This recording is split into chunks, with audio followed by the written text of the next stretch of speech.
It is officially end of the regular season for the NBA 2022-2023. And what a season we had. It's been the wildest play-in, 4 through 11 seeding in the Western Conference ever. There's about 5 teams that are trying to tank. There's another 5 teams that wish they tanked earlier. And then there's 20 teams that are all thinking, we have a chance to win now. Let's just not blow it by punching each other on the last game of the season in the chest. That would be a terrible thing to do.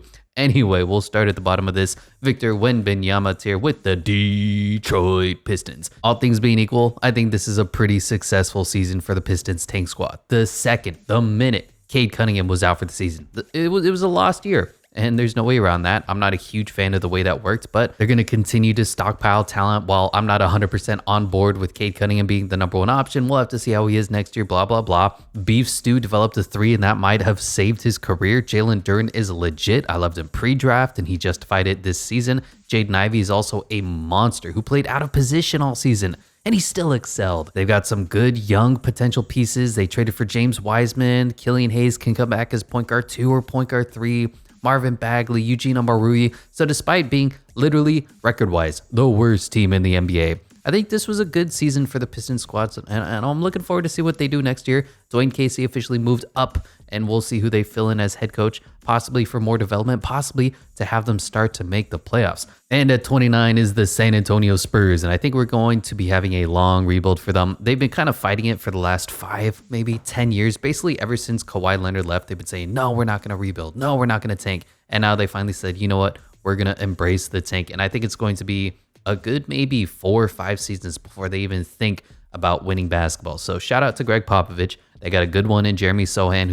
he's going to develop into a beast. He didn't come out of the draft as a beast. Why he fell to number 9 has significant flaws in his offensive game, specifically shooting. Hopefully he works on that in the offseason. I expect him to. Keldon Johnson, of course, is good. Devin Vassell, he's okay. And the rest of the team, that Josh Primo issue was an issue. I don't know how long Greg Popovich is going to stick around being the head coach of the team, but I expect them to have a good rebuild process, but they're not going to be competitive for a long time. At 28 is the Houston Rockets, and they finished the season strong. That said, thank God Steven Silas will not be coming back next year because, he's supposed to be this offensive genius, and I've never seen an NBA team go from, all right, we're going to run the offense to, oh my God, what is the play? We got to bail somebody out so fast. Literally, there's like 20 seconds left in the shot clock, and they go, oh, I don't know what to do. Alpi, you take the ball. Jalen Green, you take the ball. Josh Christopher, you take a shot. Bail us out.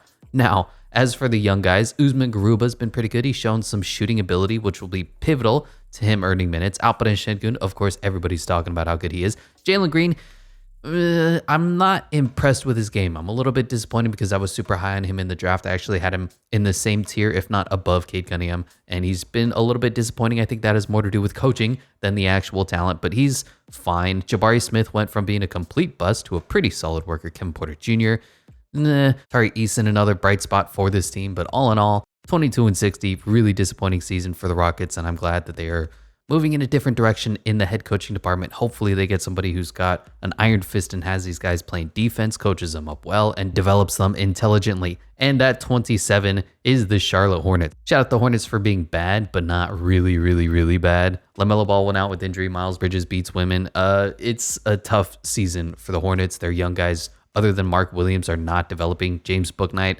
he looked a little better to close out the season, but that was against a lot of backups. I don't know what his potential is. I thought there's a Jordan Poole caliber player in there. He's got substance abuse problems. He's got basketball problems. James Bouknight has been, for all intents and purposes, a bust. And then the rest of the young guys are just still too young. JT Thor, Kai Jones, one of my favorite players, Bryce McGowan's, all need more time to develop. And that is going to be the end of these teams that have been taking for Victor Wembanyama since the start of the year. And next up is the tier of teams that have been pretty much a disappointment. They had higher expectations to start out the season, and then they just did not quite live up to them, starting with the Portland Trail Blazers. And what a disappointing year, especially given their hot start. Damian Lillard comes back and has a fully healthy season. It's been a while since Damian has been healthy the entire length of the season. You pick up Jeremy Grant, say you're committed to win now, get off to that 10-3 start, and then you just fail for the rest of the season. You take away 10-3, they're what, 23-46? Kind of in that same tier of the Charlotte Hornets, all things being equal. And that's really disappointing for a team that thought they had championship aspirations, at least making the playoffs, being like a 4 or 5 seed. Teams about halfway through the season really figured out that everybody not named Damian Lillard sucks. They had injuries. Yusuf Nurkic missed a big part of the season. Anthony Simons in and out to the roster. And overall, just poor adjustments by the soon-to-be fired head coach Chauncey Billups doomed yet another year of Trailblazer basketball. You're once again stuck with the undersized guard situation in Damian Lillard. Anthony Simons had the exact same problem with CJ McCollum. What are they going to do to resolve that? Yusuf Nurkic puts a ceiling on the team, both talent and health-wise. The bench is super young, but they were really bad this season. They're going to develop. Shaedon Sharpe has looked like a stud, and honestly, the most exciting part of the season was when they said, forget everything, let Shaedon Sharpe do what he does, and we're going to sit Damian Lillard. And Shea put up pretty impressive numbers. So another high draft pick for the Blazers, who shamelessly tanked to finish out the season, and we'll see what comes in the offseason. Are they win now? Are they retooling? Are they rebuilding?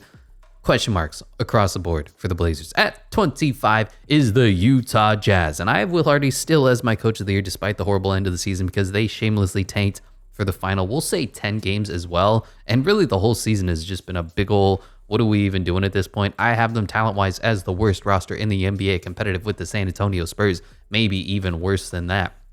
And Walker Kessler turns out to be incredible as far as a rookie is concerned on the defensive end. Dude is like 7'2", has a 9'5" standing wingspan, blocks everything.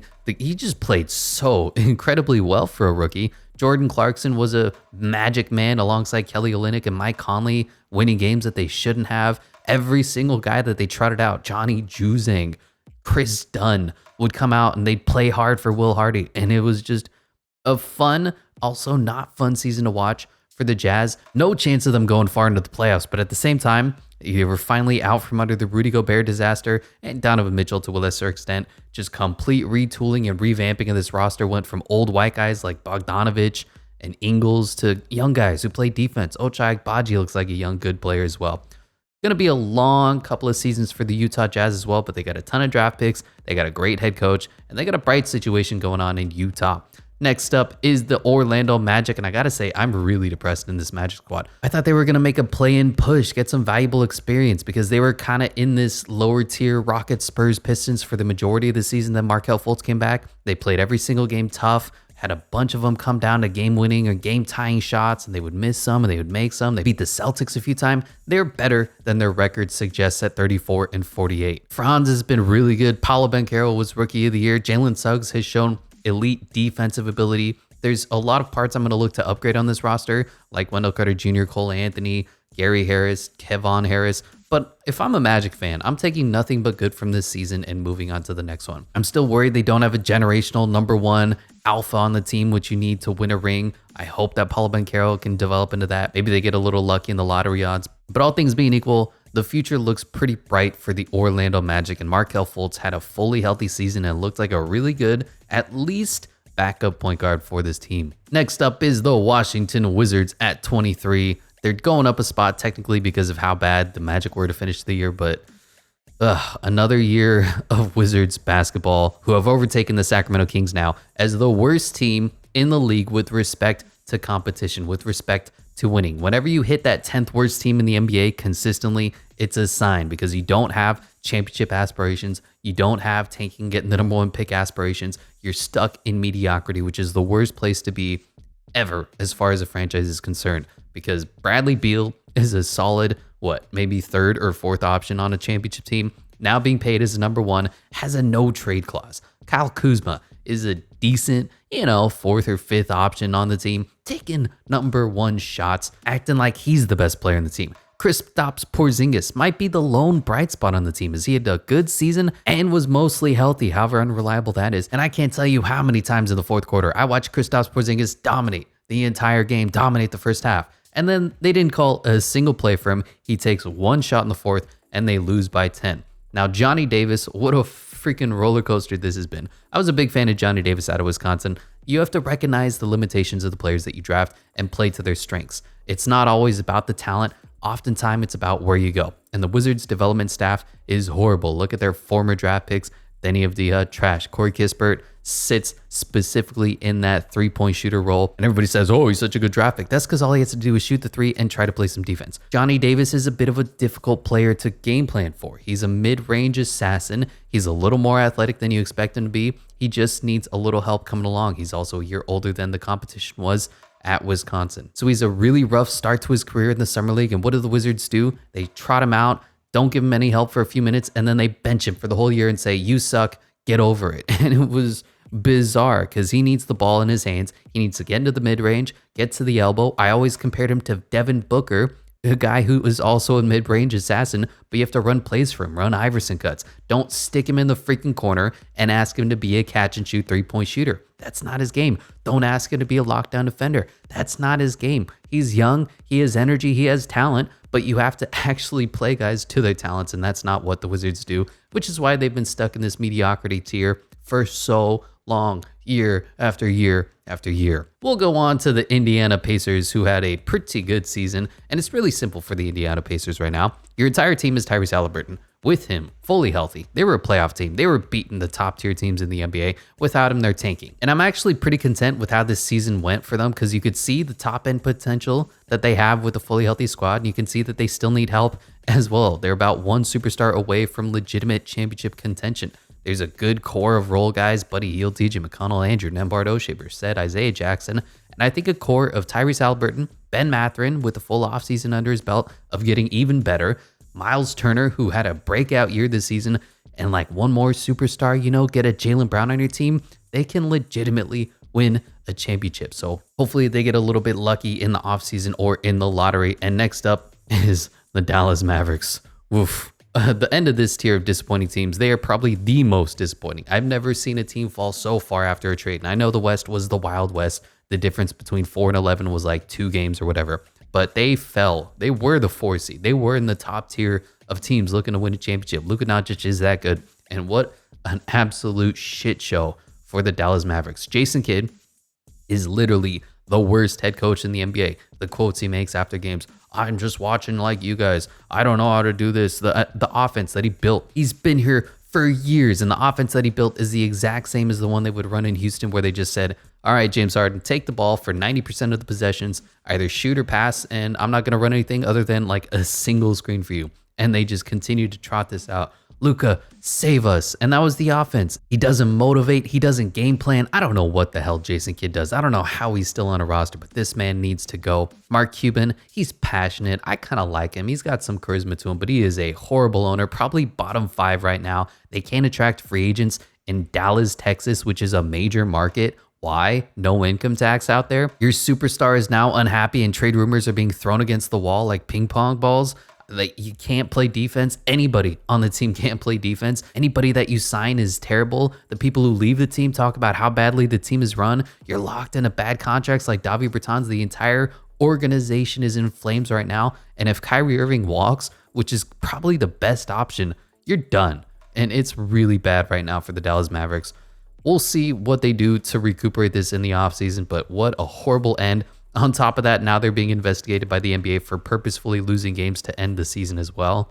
Jeez. And that's going to be the end of the tier of teams that were disappointing to close out the season. Now we have the teams that are in the play-in tournament that will be looking to make the playoffs. And we'll start with the Oklahoma City Thunder, who they're just missing a big. They need somebody who's 7 feet tall to rim protect. And they're basically set because Jalen Williams has been lights out. Shai Gilgeous-Alexander has been a low-tier MVP candidate.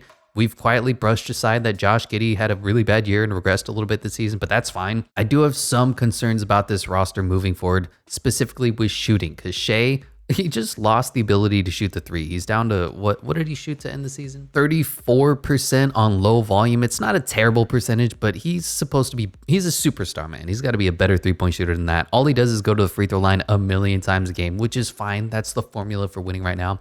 A little worried about that. Obviously, Josh Giddey can't shoot, and he regressed this year a little bit statistically. Jalen Williams can't shoot the 3 at all. Chet Holmgren has now injury concerns with the Liz Frank fracture. So I do have a little concern about the Thunder moving forward because every single NBA analyst goes, oh, the Thunder are in such a great position moving forward. They have 1 million draft picks, blah, blah, blah. That's fine, but your draft picks have to play and they have to play well. That said, I've been saying it since the beginning of the year. The Thunder this season are playing with house money. There's no expectations on them whatsoever.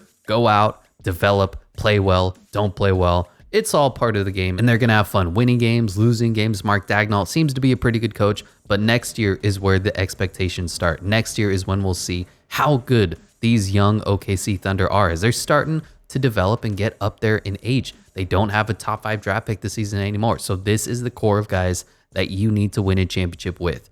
At number 19 is the Nets, and what a season for the Nets as well. Remember when they were the 2nd seed in the Eastern Conference? So first things first, you think if Jacques Vaughn was the head coach to start the KD Kyrie era, they would have won a championship? I'm just saying. I know their offense was pretty bad. It was basically the same system that they had with Steve Nash, but you have to grant that there was no offseason for Jacques Vaughn to implement his offensive scheme. And then there's the continuous roster turnover for the entire season. First there's coach turnover, then roster turnover. And look, the offense was slightly better than Steve Nash's, and the defense, it went up to 100. I believe in Jacques Vaughn as a starting head coach in this league. So Steve Nash finally gets cut. Finally. Oh my gosh. I've been calling for his head like Jason Kidd and Steven Silas's. And after flirting with Ime Udoka, they find themselves a good coach in Vaughn. They get as far as the number 2 seed before dealing with Jews and injuries and then blow up the team. And I gotta be honest, I'm plugging my nose and plunging with the KD Kyrie and trying to win it all instead of blowing up the team yet again. You gave up so much to win with this core. It feels kind of dumb to give up superstars. I know their future looks bright. Mikal Bridges looks like a stud, but rebuilds take a long time. But anyway, they trade Kyrie for Dinwiddie in a first and then get Mikal Bridges because that package was too good to pass up. And now they're in a limbo where win or lose, it doesn't really matter for a long time because they're really not going to win a championship with this core as presently constructed. They're locked up in salary cap hell with Ben Simmons, oh boy, for 2 more years, earning $40 million. Spencer Dinwiddie and Joe Harris for another year. Then you got to pay Cam Johnson. Mikal Bridges is earning big money. And there's nobody on this team that's untouchable outside of those two. Even Cam Johnson, I'd be willing to move if there's a good trade package out there. So you'd like to improve on their roster, get a new point guard, get a new shooting guard, rock Mikal Bridges at the 3, Cam Johnson at the 4, and Nick Claxton, who developed really well this season at the 5. That lineup isn't awful. It's not championship caliber. Like I said, the Nets just in a weird limbo right now. At number 18 is the Atlanta Hawks, and what a weird season for them. The 500 Hawks, the mid Hawks, the 41-41. Of course, they end the season at 500. Atlanta Hawks. DeJounte Murray was basically exposed on the defensive end.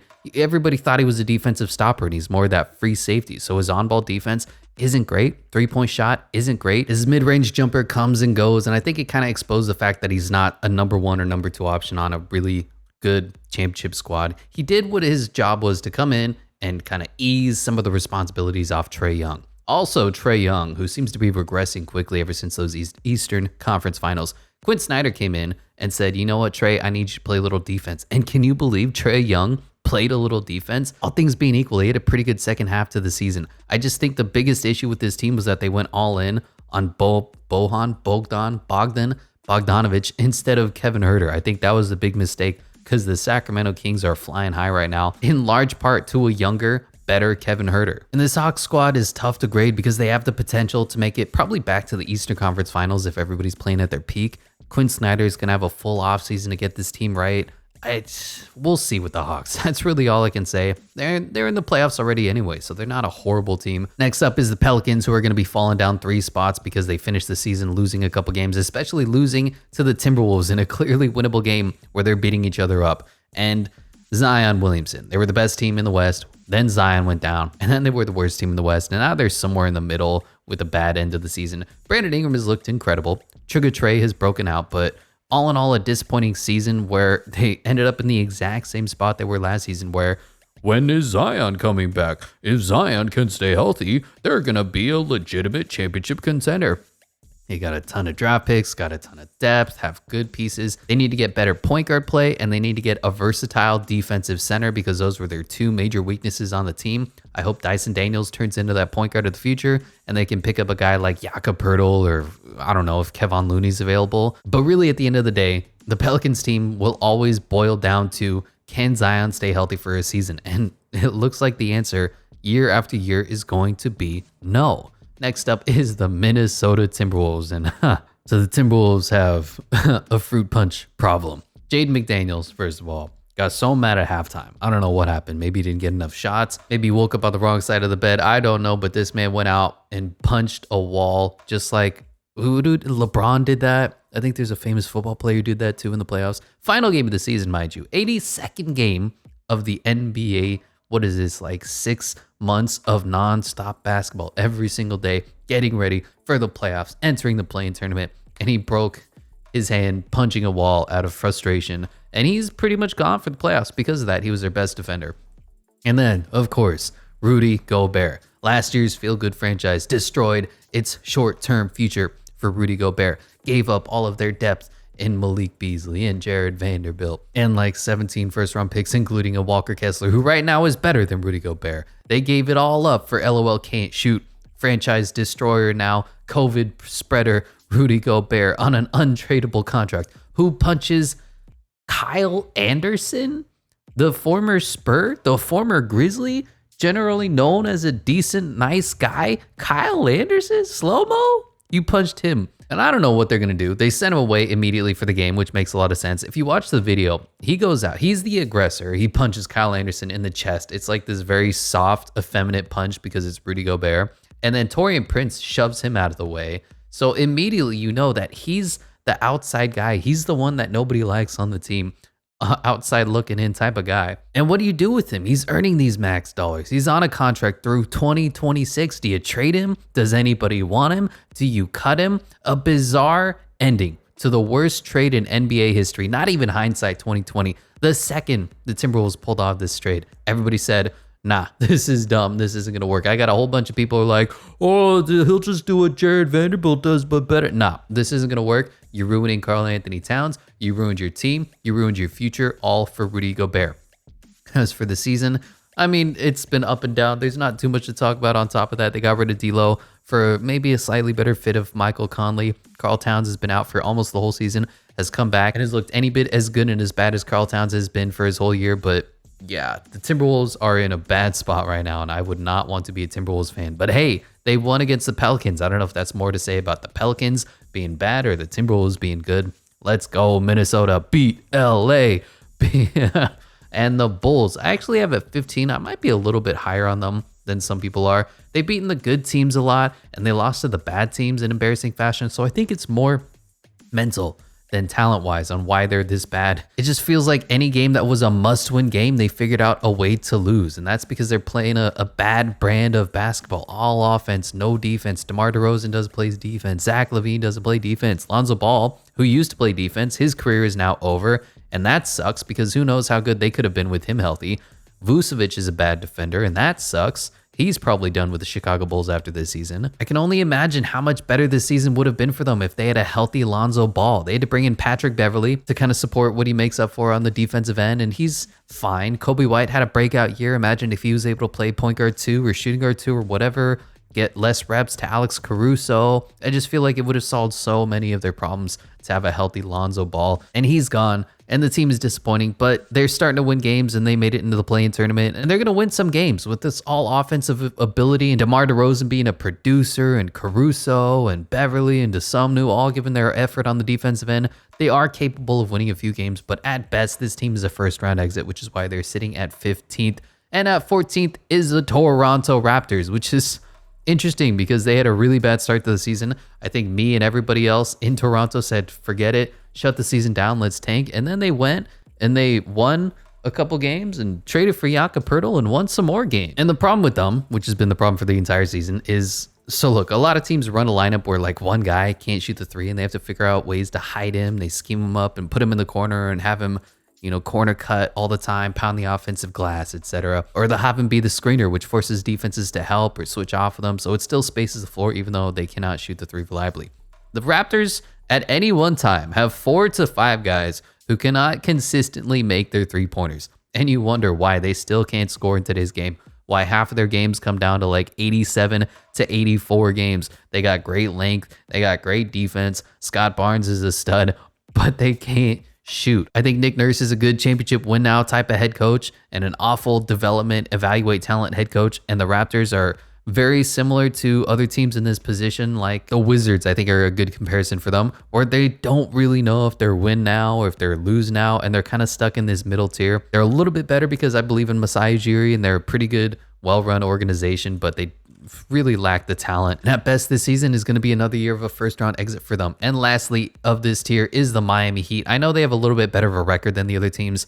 I've just been so disappointed for the Heat. And really, it started in the disappointing offseason. They wanted an upgrade from PJ Tucker, and I get that. But instead of getting someone, they just let Caleb Martin start, and they let him walk away for nothing. Not great. And then Kyle Lowry, who's been one of the biggest free agent busts in recent memory, very quietly, I might add. There's not a lot of attention on how Kyle Lowry is stealing $30 million from the team and giving them almost nothing. And they had an okay season last year. Pat Riley said, making any good moves, let's run it back. And I think that bubble playoff run really messed with his team building philosophy. He saw that Heat culture can get you to the finals, and instead of going out and making moves and, trading for a DeJounte Murray instead of a Kyle Lowry, getting a Jaylen Brown to the team, hell, even a Rudy Gobert, he said, nah, we have Bam Adebayo and Jimmy Butler and Tyler Hero, let's run it back. And as we've seen this year, you have to make smart roster decisions to make your team better top to bottom, then keep the same guys and hope that they just play better. Imagine if the Heat made the Kings moves, like they signed Kevin Huerter and Malik Monk and figured out a way to turn PJ Tucker, not even to a Keegan Murray, but like a Harrison Barnes. Don't tell me that lineup would win so many more games than this one with Gabe Vincent and Duncan Robinson and Max Strus would. But they're in the playoffs. They're going to play tough Heat defense, and hopefully Jimmy Butler comes up clutch a couple times. They get a couple bailout calls from the refs, and maybe they make it to the second round. Not a great year for the Miami Heat. I just don't have a lot of optimism with this team, and they don't really have a bright future either. They're going to need to make some significant changes to this team and this philosophy that they're running, because Heat culture doesn't really win championships. And that's going to be the end of this playoff tier. And this next tier of teams, I don't know what to do with this season. There's a chance any one of these teams could go on a run, make the finals, maybe even win the whole damn thing. And we have to start with the Clippers. I don't think Paul George is going to be coming back for the first round at all, if the playoffs, because there is no news whatsoever on his injury. He's not very resilient when it comes to injuries as well. And I've been saying every single week of these power rankings, I don't know what to do with this Clipper squad, because they're in win now mode, but they make head scratching coaching decisions, and they start Markieff Morris over Robert Covington, and Nick Batum doesn't get enough minutes, and they trade away Reggie Jackson for Bones Highland, who fills up the stat sheet and then has horrible games on top of that. And they get Eric Gordon, and then Russell Westbrook comes over, and all of a sudden he's playing incredible. And then Kawhi Leonard is the healthy one, while Paul George is out with injury. This whole team is just question marks top to bottom. So we'll see how they perform in the playoffs. That'll really determine, what the future is for this team. Because if they don't win a championship, it's another year of disappointment for LA Clippers fans, which is something that they're used to. At 11 is the Golden State Warriors, starting to show some of that playoff intensity. Can they please, for God's sakes, show some intensity on the road? Stop making those dumb decisions, because every single game that they lose, you can see that they beat themselves with dumb turnovers and defensive lapses. There's no other way around it. This team is the exact same roster as last year. Andrew Wiggins should be coming back finally and playing great defense for them that he did, because he was huge for them in that playoff run last season. Steph Curry has been incredible. Jordan Poole has been up and down. Klay Thompson, he's Klay. He's a shooter. Kevon Looney has broken out. He's been such a stud for them. Anthony Lamb isn't even in the starting lineup finally. So the Warriors have the capacity to go and win it all this year. Will they? Probably not. They'll probably do something stupid. Jordan Poole will turn the ball over, and then Draymond Green will turn the ball over, and then Steph Curry will turn the ball over, and they'll lose by 2 points in a game 7 or something like that. But the Warriors always have the potential to win it all. At number 10 is the Los Angeles Lakers, and I've been championing them for a while, ever since the trade deadline. We'll see how they do in the play-in tournament. Winner take all, one game, single elimination. Every single move they made in season was the right one, which is bizarre to say about Rob Pelinka, who was the worst GM for the longest time. Everybody was calling for Genie Bust's head, and now it's like, oh, let's just go turn Russell Westbrook into D'Angelo Russell and Malik Beasley and Jared Vanderbilt, and get Rui Hachimura for, was it Kendrick Nunn, who didn't even play last season for them? They just been making good moves, and they've been playing great basketball on top of that. Darvin Ham has seemed like a pretty good head coach. Anthony Davis will come in and out and have those great games. The question is, how good is this team, and how healthy can they stay? Because now D'Angelo Russell has a foot injury, and I think the report says that's going to be lingering for a while. LeBron James is like 1,000,000 years old. Anthony Davis, y'all already know. Can this team stay healthy long enough for an actual playoff run? They made the playoffs, which was a big question mark halfway through the season. Now, can they stay healthy and go on a run?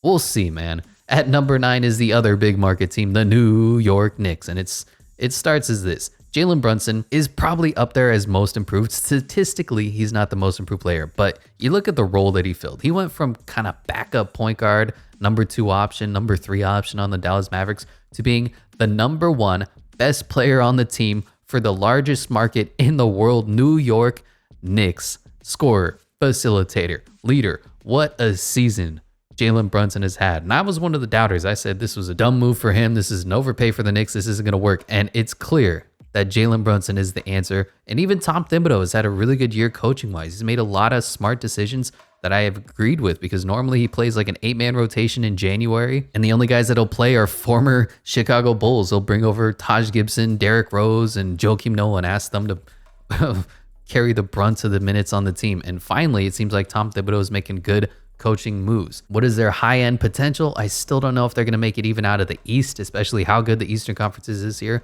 But Jalen Brunson is great. If RJ Barrett either turns into something good or they trade him away for something good, this team does have a bright future, which is weird to say. Leon Rose, I mean, the Knicks are good and it's not the 1980s. What is happening? At number 8, another team that's surprisingly good is the Sacramento Kings. They're coming down 3 spots. I've had them in the top 5, even had them as like the 2nd or 3rd best team in the NBA. But at some point they have to play some defense. And I think this is where we see the fall of the Kings, because they closed out the season really poorly. They lost a lot of games, and then they just said, you know what, forget it. We got the number 3 seed locked up anyway. We're just going to sit here and enjoy our regular season, get some rest for our guys, and go into the playoffs hopefully healthy. And they're one of the teams that have just been steadily consistent the entire year. They got screwed out of a couple games at the beginning of the season. Otherwise, they'd be the number 2 seed, maybe even the number 1 seed. They play really good offensively. They, of course, are knocked down from 3. They have a great offensive system thanks to Coach Brown, and they don't play much defense whatsoever, which is how you win in the regular season. How is this going to translate to the playoffs? I don't think it's going to, because in the playoffs, the games get slower. You're keyed in on each other's tendencies. It's not just run and gun, free-for-all basketball. It's 1v1. I know what you're going to do. How are you going to counter this? And then how am I going to counter your counter? And how are you countering my counter to your counter? It's a mind game. It's chess. That's why we love playoff basketball. That's why the regular season, we always say, doesn't really matter. And I think the Kings are going to find that out. All in all, a great season, though. They went from being, what, the 4th, 5th worst team in the NBA last year to the 3rd best team in the Western Conference this year. I mean, that is a turnaround, and I think it's going to be fun to see the closer, De'Aaron Fox, finally get some playoff minutes. Remember, the Kings haven't made the playoffs in like 16 years, so we haven't seen playoff De'Aaron Fox yet. That's going to be fun watch as well. But you do have to play defense. Domantas Sabonis' defense is going to get exposed out there. Aaron Fox is a bit undersized. They can't shoot the 3. I think those are going to be significant weaknesses for the team. And unfortunately, role players don't play as well in the playoffs. You can't rely on them the same way that you could in a Kevon Huerter and Malik Monk. They probably aren't going to produce the same numbers that they did for you throughout the regular season. At number 7 is the Denver Nuggets, and I've always had trouble buying into this team from the start. Mike Malone always makes head-scratching rotations. A lot of Nuggets fans have been calling for his head to be fired, and I don't blame them, because he's made a lot of bad mistakes. Now, they did win with the number 1 seed, so they're not a terrible team. Christian Brown has been incredible. The rest of their bench has been pretty bad. Jamal Murray has been pretty underwhelming, and Nikola Jokic can't play defense, but he's a wizard on the offensive end, one of the greatest offensive players in the history of basketball, a genius. I think this year's playoff run is going to be heavily reliant on, obviously, Nikola Jokic. He's going to be the number 1. He's going to do everything with the team. How much can Michael Porter Jr. produce for you? Because if he turns into a superstar in this playoff run, they can win the West. It is wide open. Anybody can take it over. Joker is going to do what he does, but can Michael Porter Jr. give you 25 points a night? Can he shoot the 3? Can he play defense? Can he stay healthy for the playoff run? Because Aaron Gordon is going to be a solid effort guy, make backdoor cuts, give you 10 points a night, give you strong defense on the wing. Jamal Murray is going to give you an inefficient 20-5, and Nikola Jokic is going to give you like a 30, 10-10 every single night. But Michael Porter Jr. will be the X factor for this team. Will he take that next step now that he's finally healthy and starting to show some development? At number 6 is the Grizzlies, and they've had a really weird season, and they've had a brutal end of the season as well. So Steven Adams is gone, and they had to give up Kennedy Chandler, who was a pretty good young prospect, so they could sign Kenneth Lofton Jr. to be effectively their backup center, which is weird because he's like 6'5". So they have Xavier Tillman, who's had a career resurgence. Shout out to him for being ready. He's played really well, but he's an undersized 5. And then they'll have Kenneth Lofton and Santi Aldama and Jaren Jackson Jr. play a sort of hybrid makeshift rotation, a hockey lineup of centers.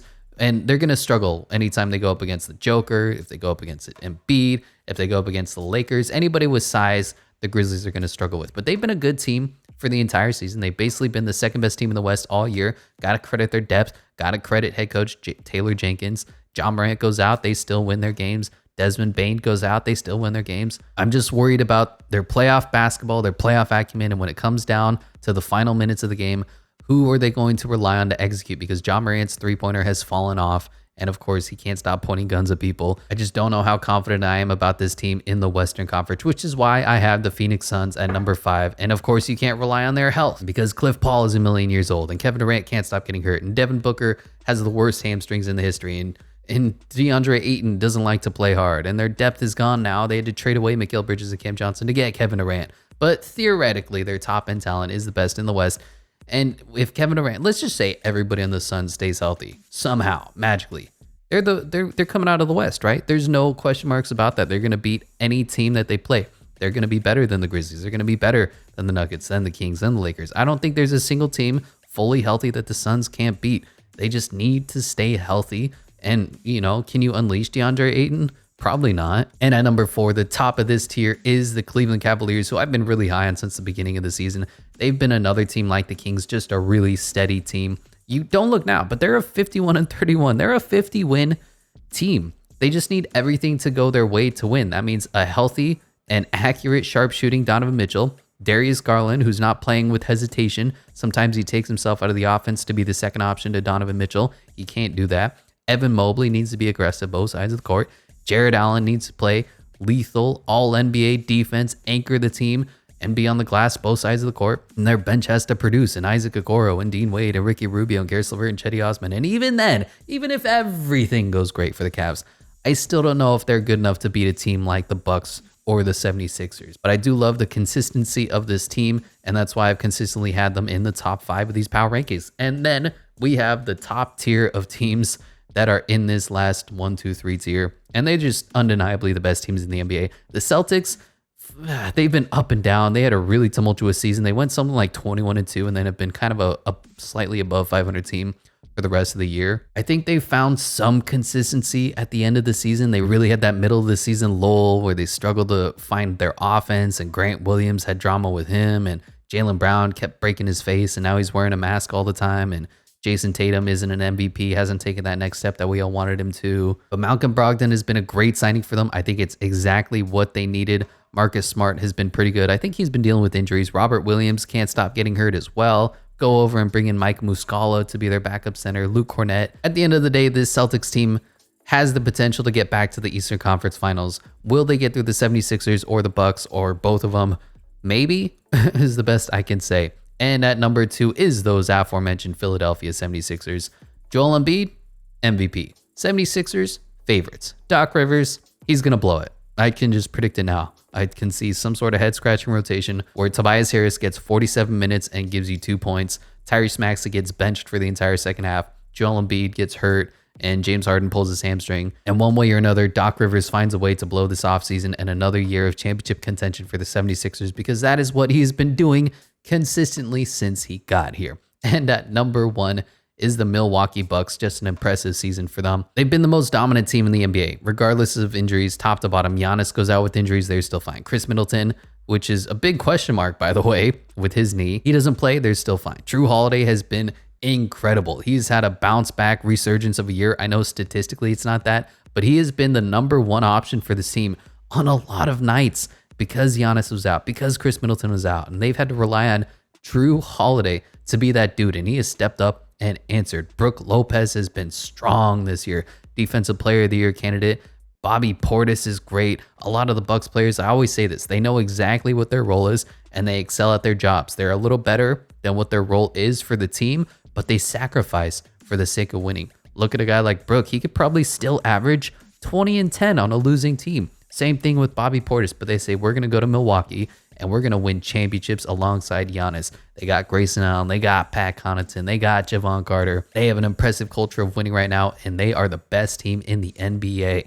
That is going to do it for the final week of power rankings for the 2022-2023 season. Let me know what your thoughts are, what you agree with, what you disagree with, and I'll catch you in the next one.